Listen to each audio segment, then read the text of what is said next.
Minha diretoria, o Fluminense mudou de treinador, caiu o Roger e reassume o Marcão. Aquilo que a torcida do Fluminense tanto queria, aconteceu. Pelas informações que eu tenho de bastidores do Fluminense, não era uma tendência ao final do jogo contra o Barcelona. Não era essa a ideia do Fluminense. Mas aí, madrugadas passam, dias passam, conversas acontecem e talvez o Mário tenha escutado alguma coisa do Roger que ele não concordou. Talvez o próprio Roger tenha dito, não estou conseguindo tirar mais, enfim, né? Vai saber.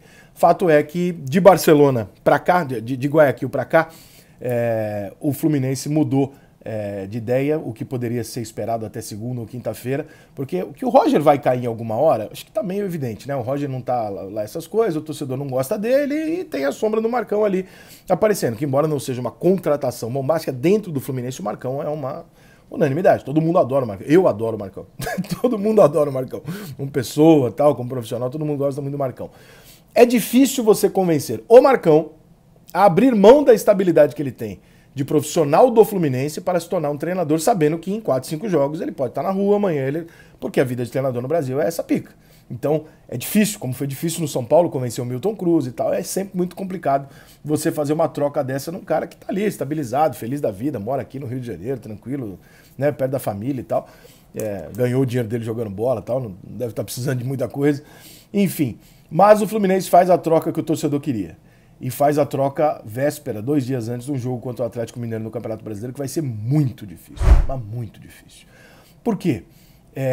Porque embora seja um jogo onde você pode dizer assim, pô, mas o Atlético Mineiro tem uma decisão na quinta. Pois é, mas essa decisão é contra o Fluminense. Então, se alguém for poupar, tem que ser os dois, né? Não tem muita lógica um dos times poupar e o outro não, né? Então, como os dois jogos são... o cenário é exatamente igual. Os dois jogaram no meio de semana, Libertadores da América, é muito parecido. Claro que o Marcão não vai conseguir fazer o time do Fluminense ser melhor que o Atlético. É evidente. Mas ele pode conseguir tirar do Fluminense alguma coisa que o Roger não estava tirando. Quando você muda de treinador, eu acho que a principal característica que você tem quando você muda de treinador, imediata, não é porque o cara vai chegar ali e fazer uma revolução tática em 2, 3 semanas. É porque ele vai chegar ali em 2, 3 semanas, ele vai dar uma injeção de ânimo nos caras, vai mudar um discurso, vai trazer uma ideia nova, e esses caras vão ter dúvidas sobre essa ideia nova. Eles podem nem comprar, mas eles vão ter dúvida. A anterior, eles parecem que já não compraram, já não rolou.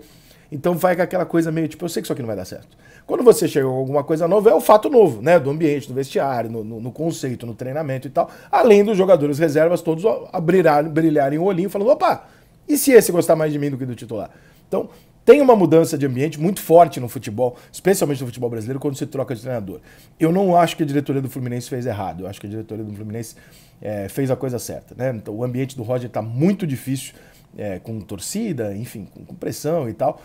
Entre os jogadores, ele não é uma unanimidade no Fluminense. Ele é um treinador, uma pessoa muito querida, mas ele não é uma unanimidade como treinador. Ele não é um treinador que passa o que o torcedor do Fluminense está cobrando, que é aquela parada do vamos, porra, dá mais, entendeu? Briga e tal. Ele não passa isso. E o Marcão, daquele jeito dele lá, além de tudo, é um puta de um tricolor, então tem essa identificação, o torcedor do Fluminense olha pro Marcão se vê representado. Eu acho que o principal aí não é nem questões táticas, não, é uma questão de você olhar e falar assim, porra, eu tenho um dos meus ali no banco.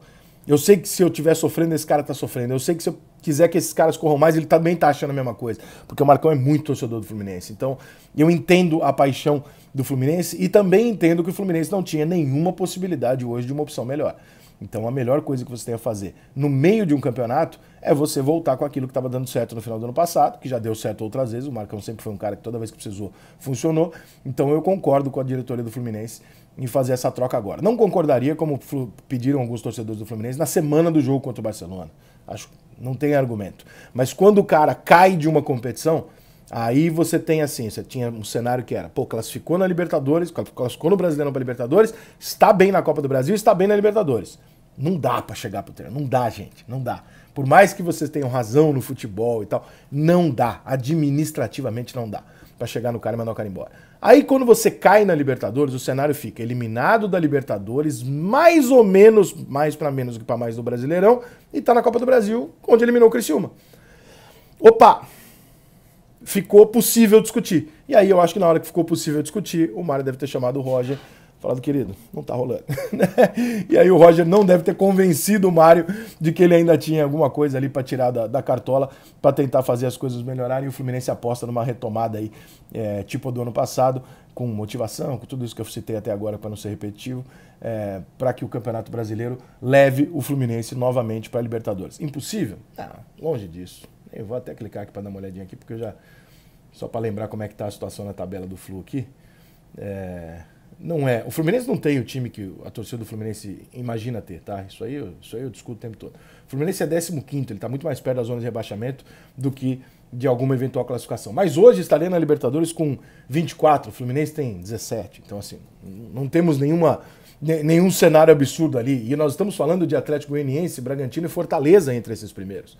São times que, em tese, dá para buscar. Né? Pode ser que eles se mantenham ali em cima em virtude da Copa do Brasil e da Libertadores, está todo mundo, os principais candidatos a título estão jogando ali, eles têm muita competência no que eles estão fazendo e também tem a sorte de, por exemplo, São Paulo, Grêmio Internacional estarem fora de onde eles deveriam estar, que é lá em cima. Né? Começaram muito mal e estão pagando preço até agora.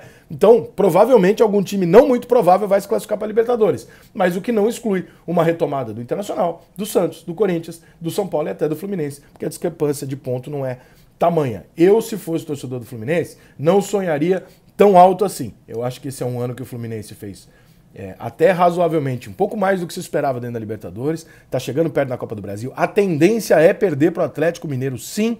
Não tem nada de anormal, muito pelo contrário. O normal seria o Atlético ganhar, porque o Atlético tem muito mais time, não é pouquinha coisa. O Atlético tem muito mais time que o Fluminense. Mas é mata-mata, dá para acreditar. Né? E o Fluminense terminando o Campeonato Brasileiro ali em 10º, 8º, 9º. Irmão, tá feito o que o Fluminense contratou para fazer. O time do Fluminense é para isso. Não é para mais do que isso. Qualquer coisa mais do que isso, eu acho que você tem que ficar feliz. Ano passado, tenho certeza que você ficou surpreso e feliz. E esse ano, acho que seja com o Marcão, seja com o Roy, seja com quem for, o panorama de olhar para o elenco do Fluminense e esperar algo grandioso ou disputa por título não é condizente. É totalmente alucinógeno de torcedor de bater o olho e falar, não, mas eu tenho. Não, não tem. Não tem. O Fluminense tem um time bom. Ponto. Ok? É isso. Puta, se chegou em sexto na Libertadores. Do caralho. Do caralho. É o 6º melhor time do Brasil? Será? Vamos lá. Galo, Palmeiras, Flamengo, tira fora, né? São Paulo, Internacional, Grêmio, todos eles têm times no papel melhores que o Fluminense. Então já tem 6. Quem mais que a gente pode colocar aqui como melhor do que o Fluminense? Acho que é isso, né? O Santos? Não.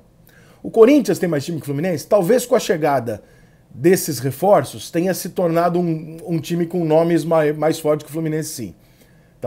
Talvez não, com a chegada de Renato Augusto e Juliano você quebra qualquer tipo de equilíbrio ali, porque você traz dois jogadores de outra esfera. O Fluminense seria o quê, então? Seria o 8º time do Brasil hoje? Então, se chegar ali em 8º, tá bom. Se chegar em 6º, tá ótimo. E é isso. Eu acho que um pouquinho menos de cobrança, um pouquinho mais de apoio, porque realmente, por mais que eu entenda o torcedor do Fluminense, o time do Fluminense não tem dinheiro e nem um elenco suficiente para fazer o que vocês estão esperando. Infelizmente. Vai ter um dia, em breve, mas agora ainda não tem.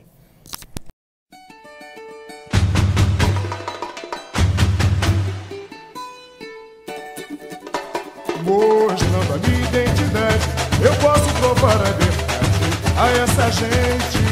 Como eu sou da mocidade independente, vamos mostrar